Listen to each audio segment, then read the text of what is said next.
graciously, the Lieutenant Governor has said that he will take some questions. So does anyone have a question for the Lieutenant Governor?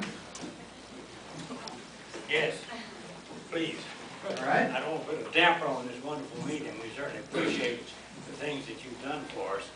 And we're Republicans all the way. We voted for you in the past, and we'll certainly continue to vote for you.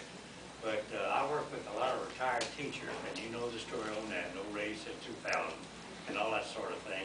But I see nothing in the things that come to us from the governor's office and anywhere else that is there any hope in the world that these poor retired teachers might get some financial help in one of these terms. They seem to be just put off next 2 years, next 2 years.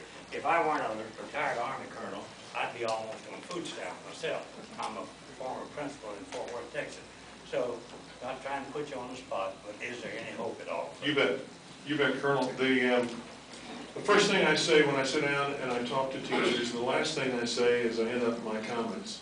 I look at them and I say, you know, there are 3 professions that we can't do without. Our pastors, our doctors, and our school teachers, so bless your hearts for what you do. And I mean that from the bottom of my heart. When I came in as Lieutenant Governor in January 2003, Bob came in as a state senator, we're facing a $10 billion deficit. We just barely got out of that alive without raising any taxes, protecting all of our essential services. The last couple of sessions have been challenging. But what we've done, we want to see additional increases for our teachers on retirement, just like we want to do for all retirees. This past session, which ended on June 1st, 6 months ago, Colonel, what we did is, after consulting, we had made a decision to go ahead and put a 13th check in for our school teachers. The Attorney General's office had said, ooh, the teachers' retirement fund has gone down, and you have to, under the state law, you have to get it back to an actuarial. So what we did, we increased the state's investment in the teacher's retirement fund, and we put $179 million that we were going to put in checks. We put that in the fund to speed it up. Now, I just met with all the investment officers today's not important, last Wednesday afternoon.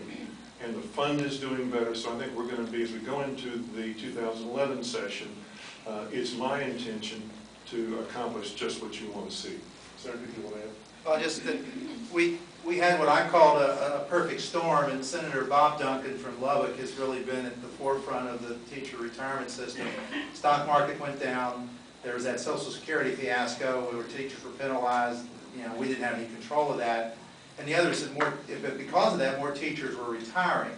And then you gave us our deficits. We had sort of that perfect storm in 03 and 05, but we did a 13th check after the 05 session, and then we did it this time. But the good news, as the Lieutenant Governor said, is that the stock market's back and the fund has been restored, and it certainly will be a priority for me, and I think for all of us in the next session, sir. And the only thing I can say at this point, you're absolutely right. We need to give you something more. Appreciate it.